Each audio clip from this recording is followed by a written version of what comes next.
बिस्मिल्लाहिर्रहमानिर्रहीम। अस्सलाम वालेकुम नाज़रीन, मैं हूँ मेरीन सब्तैन। देख रहे हैं आप मेरा यूट्यूब चैनल और फेसबुक पेज। नाज़रीन, अपने इस चैनल पर मेरी कोशिश होती है कि मैं आपके साथ ये स्टोरी ज़रूर शेयर करूँ। डेली बेसिस पे एटलीस्ट एक कहानी आपके साथ ज़रूर शेयर की जाए। हमारे इर्द गिर्द इतनी कहानियाँ फैली हैं, इतना कुछ सीखने के लिए है। कुछ ना भी सीखें तो दूसरों को सिखा दें। इसी मकसद के साथ मैंने इस चैनल पर इन कहानियों का आगाज़ किया है और आपके साथ मैं शेयर करती हूँ इन स्टोरीज़ को, ताकि आप भी कुछ सीख सकें, कुछ जान सकें। अब ये जो कहानी है, ये एक ऐसी ख़ातून की कहानी है कि जिसने अपनी ज़िंदगी के शुरू में ही बहुत मसाइब देखे, बहुत परेशानियाँ देखी। लेकिन हमारे सोसाइटी में एक हलाला का जो कॉन्सेप्ट है ना, उसको जितना गलत तरीके से इस्तेमाल किया गया है। गुज़िश्ता दिनों इसके ऊपर बहुत बात हुई, जब ज़ाकिर नाइक यहाँ पाकिस्तान आए और उसके बाद भी इसके ऊपर बात हुई। उसके बाद लोगों ने बड़ा खुल कर बताया, यहाँ तक कि नादिया खान ने एक उनका बहुत पॉपुलर हुआ था वो क्लिप, जिसमें उन्होंने कहा कि यहाँ पर तो बाकायदा हलाला सेंटर्स खुले हुए हैं, कि वो कहते हैं कि जी आप हमारे पास रजिस्टर होइए, हम आपका हलाला कराएंगे और उसके बाद आप अपने शौहर से शादी कर सकते हैं। और ये बाकायदा तौर पर इन तमाम इदारों को और इस काम को बड़े ही मतलब गलत कारी से जोड़ा गया है। इसे कहा गया है कि ये हलाला नहीं है बल्कि ये गलत कारी है। यहाँ तक कि ज़ाकिर नाइक साहब ने तो कहा कि आप दोबारा शादी कर सकते हैं उसी शख्स से, प्रॉपर निकाह कीजिए। कुछ अकायद के मुताबिक नहीं हो सकता हलाला के बगैर, लेकिन हलाला का जो कॉन्सेप्ट है वो बिल्कुल ही डिफरेंट है, कि जिसमें कि आप इस नीयत से शादी नहीं करें कि आपने तलाक लेनी है, बल्कि अगर फिर आपकी कभी खुदा ना खास्ता किसी वजह से दूसरे शख्स से तलाक हो जाए तो फिर आप शादी कर सकते हैं। ये कुछ मैं हर फ़िरके के हवाले से बात नहीं यहाँ पे कर सकती, मैं कुछ फ़िरकों की बात कर रही हूँ कि उनमें ये होता है। कुछ फ़िरकों में हमेशा के लिए कभी शादी हो ही नहीं सकती दोबारा उस शख्स से, और कुछ जिस तरह डॉक्टर ज़ाकिर नाइक ने कहा उस तरह भी होता है। लेकिन जो भी है, लेकिन ये जो हलाला सेंटर्स और हलाला के तरीके गुज़िश्ता दिनों बहुत पॉपुलर, इवन हमारे ड्रामास तक में, आप ये देखिए कि कमकली और जाहिलियत का अंदाज़ा यहाँ से लगाइए कि बाकायदा हमारे ड्रामास में और हमारे बड़े बड़े कहना चाहिए चैनल्स के ऊपर ये ड्रामास आते थे अब से कुछ अर्सा पहले तक। अब तो ये ज़रा थोड़े होशियार हो गए हैं, तो उसमें ये बाकायदा हलाला दिखाते थे और बताते थे कि जी वो उसने शादी कराई अपनी बीवी की और फिर उसके बाद वापस शादी हुई। तो ये चीज़ें जो हैं, ये लोगों में कॉन्सेप्ट्स क्लियर नहीं, और इसकी वजह दीन से दूरी है, कुरान से दूरी है, अपने दीन को ना समझना। अब जनाब यहाँ पर क्या होता है, मैंने शायद बहुत लंबी तमहीद जो है वो बांध दी, लेकिन मकसद मेरा यही होता है कि मैं आपको शायद कुछ समझा सकूँ। कुछ गलत कह रही हूँ तो उसके लिए माज़रत चाहती हूँ। कई दफ़ा आप लोग मुझे गाइड भी करते हैं, ज़ाहिर सी बात है, हर एक के अकीदे के मुताबिक बात होती है। मैंने इसलिए मुख्तलिफ़ अकायद के मुताबिक आपसे बात की कि उनमें ऐसा ऐसा होता है। अच्छा, अब जनाब होता क्या है कि जो ख़ातून है, इनका नाम हम फ़र्ज़ी नादिया रख लेते हैं। नादिया जो है, इनकी शादी जो है जब हुई तो उस वक़्त इनकी उम्र सिर्फ़ 18 साल थी। 18 साल की उम्र में शादी हुई। इतना घरदारी और चीज़ों का उन्हें पता नहीं था। बड़ी खूबसूरत लड़की थी, और जब शादी होकर अपने ससुराल में आई तो थोड़ा अरसा तो नाज़ नखरे उठाए मियाँ ने। उसके बाद एकदम से उफ़ताद पड़ी, पूरे घर को सँभालना, इसको खुश करो, उसको खुश करो, बहुत सी चीज़ें। उसके बाद मियाँ साहब जो हैं वो बात-बात पे उस पे गुस्सा भी निकालना। उन्हें मालूम भी था बीवी बहुत खूबसूरत है, बीवी से कोई तकरीबन 8-9 साल बड़े भी थे, और बीवी जो है आहिस्ता-आहिस्ता घर के तरीके सीखना शुरू हो गई थी, अपने शौहर की भी फर्माबरदार थी, अपने घर वालों का भी ख़्याल करती थी, सास-ससुर की भी ताबेदार थी। सास-ससुर तो बल्कि उसको पसंद करते थे। बेशक सख्तियाँ बहुत हुई उनकी तरफ से भी, नंदों की तरफ से, देवर की तरफ से, लेकिन घर के तौर तरीके उसने समझ लिए थे, वो उनमें घुल-मिल गई थी। 18 साल की उम्र में शादी होने के बाद उसके यहाँ एक बेटे की विलादत होती है, और वो भी जब 22 साल की होती है। उसके बाद ना उससे पहले कोई औलाद और उसके बाद भी उसके यहाँ कोई औलाद नहीं होती। अब शौहर जो हैं वो आहिस्ता-आहिस्ता वो जो बीवी के साथ-साथ बाहर भी इधर-उधर ज़रा थोड़ी-सी मस्तियाँ शुरू कर देते हैं। उसके अलावा बीवी को तो वो जैसे घर की बांदी उन्होंने समझा हुआ था, बात-बात पे डाँटना, और वो जो बहुत ही ज़्यादा ताबेदार और फर्माबरदार होती हैं, तो कुछ लोग, मैं हर एक की बात नहीं कर रही, कुछ लोग तो रियलाइज़ करते हैं, थैंकफुल होते हैं, रिश्ते को मज़बूत करते हैं, लेकिन कुछ लोग जो एहसान फरामोश होते हैं, नाशुक्रे होते हैं, तो वो चीज़ों को फॉर ग्रांटेड लेते हैं कि जैसे हम तो थे ही ऐसे, कि हमें तो ऐसा ही मिलना था। तो ये साहब भी कुछ उन लोगों में से होते हैं जो बात-बात पे बीवी को बुरी तरह से झाड़ देना, कभी-कभी थप्पड़ भी एक आध लगा देना, और इस तरह की चीज़ें जो है इनके घर में चलती थी। वो बेचारी बर्दाश्त करती गई, उसको आदत हो गई थी। अ, एक दिन कुछ ऐसा होता है कि इनका अपने घर, जो नादिया है, नादिया को अपने माँ-बाप के घर वो जाती है, उसकी बहन की शादी होती है। कुछ दिन वो ज़्यादा वहाँ पे ठहर जाती है। शौहर का फ़ोन आता है कि तुम अभी तक वापस नहीं आई, तो कहती है कि थोड़े दिन और मुझे ठहरने दीजिए, मैं शादी है, शादी वाला घर है। शौहर जनाब को गुस्सा आता है, जलाल आता है, कहते हैं रात तक तुम ना आई ना तो फिर तुम दोबारा ना आना। तो वो बेचारी भागी-भागी वापस आ जाती है। अगले दिन जो है उसके घर वाले फिर उसको बुलाना शुरू कर देते हैं कि अभी तो फंक्शंस हो रहे हैं, आ जाओ। लेकिन ये साहब जो हैं, ये गुस्सा जिनकी नाक पे हर वक़्त बैठा रहता है, اور جن کو اللہ کی نعمتوں کا احساس نہیں ہوتا ہے، تو یہ صاحب جو ہیں یہ پھر وہ اس کو بیگم کو سختی سے منع کر دیتے ہیں، لیکن اس کے جو لڑکی کا بھائی ہے وہ ان کے گھر آ جاتا ہے کہ بہن کو لینے آیا ہوں، گھر میں شادی کا فنکشن ہے، اور بہنوئی کو راضی کرتا ہے اور اپنی بہن کو لے کر آ جاتا ہے۔ ان صاحب کو غصہ تو بڑا آتا ہے لیکن پھر چپ کر جاتے ہیں۔ رات کو جب بیوی پھر واپس نہیں آتی ہیں کیونکہ وہ سارے ان کو روک لیتے ہیں زبردستی، یہ فون کرتی ہیں، کہتی ہیں میں تو آنا چاہ رہی ہوں لیکن وہ مجھے آنے نہیں دے رہے، تو یہ صاحب جو ہیں غصے میں اس کو کہتے ہیں کہ میری طرف سے تمہیں طلاق ہے۔ اچھا، یہ بیچاری ڈر جاتی ہیں، گھبرائی گھبرائی واپس آتی ہیں۔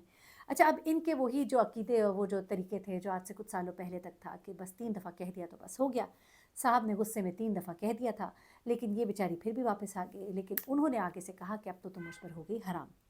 اب یہ خاتون جو ہیں یہ جس عقیدے سے ان کا تعلق تھا اور ان کے گھر والے بھی اسی عقیدے پر کار فرما تھے، یعنی کہ وہ اس کو مانتے تھے، وہ اپنے گھر جب واپس آئیں اور گھر والوں نے کہا کہ جب اس نے تمہیں 3 دفعہ دے دی تھی تو تمہارا تو اب جانا بنتا ہی نہیں تھا، وہ بھی بڑے دکھی ہوتے ہیں، سب کچھ ہوتا ہے، ایک طرف ایک بہن کی شادی ہو رہی ہے، دوسری طرف دوسری بہن کو طلاق دے دی۔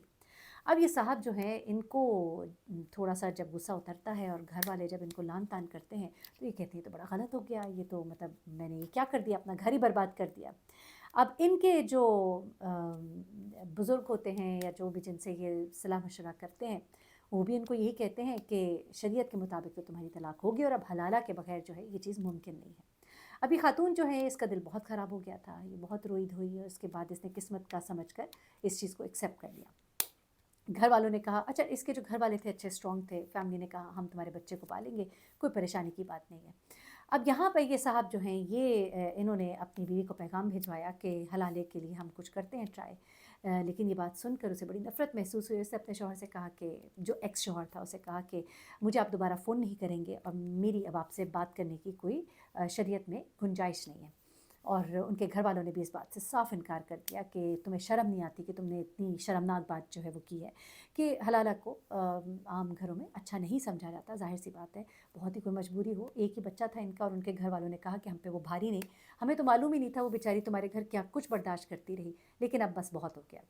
اب وہ خاتون بھی جو ہے اس نے بھی اپنا مائنڈ میک اپ کر لیا اور حلالہ کی طرف تو اس کا کوئی دھیان تھا بھی نہیں، لیکن صاحب کے ذہن میں بس یہی تھا کہ میں نے اپنی بیوی کو واپس لانا ہے۔ اب اس کو آہستہ آہستہ یہ احساس ہوتا جا رہا تھا کہ میں نے بہت غلط کر دیا۔ ایسے میں انہوں نے اپنے ایک دوست سے بات کی، دوست جو ہے وہ ایک اچھی فیملی سے تھا اور اس کی پہلے جو ہے ایک شادی تھی اور وہ اس کی بیوی کی ڈیتھ ہو چکی تھی اور اس کے اپنے 2 بچے تھے، چھوٹے بچے تھے، وہ لوگ بھی شادی کے بارے میں سوچ رہے تھے، تو اس نے اس سے کہا کہ اگر ہو سکے تو تم میرا یہ کام کرو، تم اگر وہاں پہ رشتہ بھیجواؤ اور پھر تم بعد میں اس کو طلاق دے دینا، اور میں اس سے واپس شادی کرنا چاہتا ہوں۔ اب وہ صاحب جو ہیں پہلے تو تھوڑے پریشان ہوئے، انہوں نے کہا کہ کس طرح کی باتیں کرتے ہو، تم میرے دوست ہو اور میں اس طرح کیسے، لیکن یہ اس کو بہت مجبور کرتے ہیں، روتے ہیں، اپنی بیوی کا بتاتے ہیں کہ میں نے بڑا ظلم کیا، میرا بچہ ہے، میں اب مطلب بڑا شرمندہ ہوں، میں چاہتا ہوں کہ میری زندگی جو ہے واپس اپنی ڈگر پر آ جائے۔ یہ بڑا ہی آسان سمجھ لیا ہے نا کہ کسی کی اتنی تذلیل کر دو اور پھر ایکسپیکٹ کرو کہ آپ کو سب کو دوبارہ ویسے ہی نارمل ہو جائے۔ اچھا، اب یہ صاحب جو ہیں آخر کار دوستی میں اور اس کی منت سماجت پر راضی تو ہو جاتے ہیں، اندر سے ان کو گلٹی تو ہوتا ہے لیکن پھر بھی وہ کہتے ہیں اچھا چلو ٹھیک ہے۔ اب بائک میں بلکہ کئی دفعہ کہتی ہوں کہ افسوس ہے ہمارے لوگوں پر کہ جن کو دین سے بالکل شناسائی نہیں ہے۔ اینی وے، یہ صاحب جو ہیں یہ ادھر سے پھر رشتہ بھجواتے ہیں ان کے گھر، ان کو بھی ہوتا ہے کہ ہماری بیٹی ابھی جوان ہے اور ظاہر سی بات ہے ابھی زندگی آگے پڑی ہے، ان کے بھی 2 بچے ہیں، ان کا بھی ایک بیٹا ہے، تو یہ آپس میں اچھی زندگی گزر جائے گی۔ لوگ تعریف بھی کرتے ہیں، سننے والے بھی بتاتے ہیں بڑا اچھا ویل سیٹلڈ ہے، بزنس ہے، اور ان کا بزنس جو ہے وہ UK میں بھی تھا، وہ یہاں بھی رہتے تھے وہاں بھی رہتے تھے، تو انہوں نے ایک اچھا رشتہ سمجھ کے ہاں کر دی۔ لڑکی کا صبر جو ہے، لڑکی کی شاید کوئی نیکی اچھائی، بلکہ یقیناً اس کی نیکی اچھائی اس کے آگے آئیں اور وہ شادی بیاہ کر کے اس گھر چلی گئی۔ اب جب وہ اس گھر چلی گئی تو ایک اچھی بیوی بنی، ایک جیسی اس کی عادات تھیں ویسے ہی وہاں پر اس نے سب کچھ سنبھالا، بلکہ وہ سمجھتی تھی کہ بچے جن کے سر پہ ماں نہیں ہوتی وہ کیا محسوس کرتے ہیں، کیونکہ وہ یہ محسوس کرتی تھی کہ میرے بچے کے سر پہ باپ نہیں ہے تو کتنا ایک بچہ جو ہے وہ لیفٹ آؤٹ فیل کرتا ہے۔ اس نے ان کے بچوں کو بھی بڑا پیار دیا، اس گھر کو بھی اچھے سے سنبھالا، اس کے ماں باپ کی بھی عزت کی، اور شادی کے تیسرے دن سے ہی وہ سب کی خدمت میں لگ گئی اور سب کا دیکھ بھال میں لگ گئی۔ اب وہ شخص جو ہے وہ اندر سے بہت شرمندہ بھی محسوس کرتا تھا کہ میں نے یہ کیا ایک وعدہ کر ڈالا اس سے، اور وہ جب اس لڑکی کو دیکھتا تھا اور اس کے اخلاق کو دیکھتا تھا، اس کے طور طریقے، اس کے بچوں کے لیے اس کی محبت کو دیکھتا تھا تو اور زیادہ شرمندہ ہوتا تھا۔ تو جب ہفتہ ایک گزر گیا تو اس لڑکے نے اس کو فون کیا کہ تمہیں اپنا وعدہ یاد ہے، और अब तुम अपने वादे पर अमल करो। तो वो कहते हैं कि मैं ये कैसे करूँ? अब वो परेशान हो, कहते हैं तुम्हारा क्या मतलब है, क्या तुम्हारी नीयत बदल गई? तो उसने कहा नीयत की बात नहीं है, ना हमने उनको ये बताया, और अब मैं जब एक लड़की के ऊपर ये जुल्म दोबारा करूँगा और दोबारा उसके घर वालों को इस चीज़ से गुजरना पड़ेगा, तो वो कहता है तुम इस चीज़ को छोड़ दो कि मैं उससे निकाह कर लूँगा तो बात ख़त्म हो जाएगी। तो वो कहता है कि मुझे कुछ समझ नहीं आ रही। अच्छा, ये कहकर वो फ़ोन रख देता है। अब वो जो दोस्त है इसका बड़ा तिलमिलाता है, उसे गुस्सा आता है, वो समझ जाता है कि इसकी नीयत बदल गई है। अब ये समझ नहीं इसको आ रही है, ये सोचता है कि मैं क्या करूँ, मैं कैसे इस चीज़ को ख़त्म करूँ। आखिर वो अपने दोस्त को एक मैसेज डालता है कि मैं ये नहीं कर सकता, मेरी तरफ से माज़रत है। तो वो ये कहता है कि तुमने मुझे धोखा दिया और मैं तो तुम्हें इस बात पे छोड़ूंगा नहीं। इस बात को लेकर वो इसे दुश्मनी जहन में रख लेता है, और उसके बाद वो इसको सोचता है कि मैं इसको मज़ा चखाऊंगा। मज़ा चखाने के लिए वही तरीका इस्तेमाल करता है जो हमारे यहाँ किए जाते हैं, मैसेजेस, वॉइस मैसेजेस, वो तमाम चीज़ें, वो सब चीज़ें लेकर वो उस लड़की के घर चला जाता है और उनको दिखाता है कि ये तो इतना घटिया इंसान है जिसने तुम्हारी बेटी से तो शादी की इसीलिए है कि कल किसी भी वक्त इसको छोड़ सकता है। अभी ये छोड़ नहीं रहा क्योंकि अभी इसकी नीयत ख़राब है, और कल को ये इसको छोड़ देगा क्योंकि उसकी शादी ही इन बुनियादों पर है। लड़की के जो घर वाले हैं वो बहुत सख्त खफा भी होते हैं, गुस्सा भी होते हैं, उसको भी बुरा भला सुनाते हैं, फिर उसको फ़ोन करते हैं, वो इनको सारी बात समझाता है और माफ़ी भी मांगता है। लेकिन ये शख्स क्या करता है कि वही तमाम मैसेजेस अपनी एक्स वाइफ को भी भेज देता है। जब वो ये सारे मैसेजेस देखती है उसे बहुत दुख होता है, वो अपना सामान बांधती है और अपने माँ बाप के घर आ जाती है। अब ये लड़का जो है ये बड़ा शर्मिंदा भी होता है, अपने माँ बाप को भी बताता है सब कुछ, सब उसे बुरा भला कहते हैं, लेकिन ये कहता है कि जो भी हो जैसे भी हो मैं इसे मना कर वापस लाऊंगा। ये उसके बाद उनके घर जाता है, उनके घर वालों के साथ बैठता है, उसकी वालदा के पाँव में बैठ जाता है, उनसे माफ़ी मांगता है और कहता है कि हाँ मुझसे गलती हुई और मैं उस वक्त भी नहीं करना चाहता था, लेकिन मुझसे ये गलती हो गई। अल्लाह भी अपने बंदों को माफ़ कर देता है, मैं बहुत शर्मिंदा हूँ। ये बहुत अच्छी इंसान है मेरे बच्चों के लिए, मेरे लिए, मुझे अंदाज़ा नहीं था, मैं बहक गया था, मुझसे गलती हो गई। ये बहुत माफ़ी मांगता है। वो लड़की जाने से इनकार कर देती है, उसे बहुत दुख होता है कि मुझे क्या तलाक के लिए बुलाया गया था। उसके बाद कुछ दिन ये माफ़ी मांगता है, फिर कुछ बड़े समझाते हैं, और फिर वो उसकी वालदा जो हैं वो आती हैं और वो उसके आगे उसको बैठकर सारी बात समझाती हैं कि किस तरह से तुम्हारे आने से हमारे घर में कितनी खुशी आई है, बच्चे तुम्हें मिस कर रहे हैं, वो रो रहे हैं, वो अपनी माँ को देखना चाहते हैं। वो बच्चे वाकई बहुत परेशान थे, वो उन बच्चों को लेकर आई, और फिर जब उन बच्चों ने उस खातून का जब दामन थामा तो उसका दिल पसीज गया, क्योंकि वो भी एक माँ थी। उसने उन्हें माफ़ किया और इस वादे के साथ कि दोबारा कोई मतलब इस तरह की, वो ज़ाहिर सी बात है दोबारा क्या होना था। उसके बाद उस शख्स ने उनके कागजात तैयार कराए, उन सबको लेकर वो मुल्क से बाहर चला गया, और ये शख्स जो है ये खाली दामन रह गया। अपने बेटे से भी गया, वो बेटा जो उनकी एक ही एक औलाद थी। अलबत्ता ये कुछ मामलात उनके डेफिनेटली तय हुए कि किस तरह से बच्चे को मिलवाया जाएगा, किया जाएगा, जो कुछ भी, लेकिन उस अपनी गलती की वजह से लोगों की नज़रों में ज़लील और रुसवा हुआ। और ये जो मैसेजेस संभाल के रखना और ये जो हलाले और ये तमाम चीज़ें जो हैं, ये एक बड़ी, मैं समझती हूँ कि एक ऐसी कहानी है जिसको आप लोग सुनिए भी और लोगों तक पहुँचाइए भी, क्योंकि ये चीज़ें हमारी तब तक नहीं सुधरेंगी जब तक हम अपने दीन से आगाही नहीं हासिल करेंगे। हम इस तरह की कहानियाँ जो है नहीं सुनेंगे जिनको सुनकर हमें बहुत सी मालूमात हासिल होती है। एनीवे, ये नादिया की कहानी थी जो जिसका एंड बड़ा अच्छा था। मुझे बहुत अच्छा लगा कि वो अपने घर में अब आबाद है, खुश है और बहुत अच्छी ज़िंदगी गुजार रही है, और उसने बड़ा अच्छा फ़ैसला किया है कि ऐसे शख्स के पास वापस जाना जिसकी हर बुनियाद धोखे पर थी। एक बेहतरीन फ़ैसला था। आप भी बताइएगा कि आप क्या समझते हैं कि इसने ये फ़ैसला ठीक किया कि नहीं किया। अपना बहुत ख्याल रखिएगा, दुआ में याद रखिएगा। अल्लाह हाफ़िज़।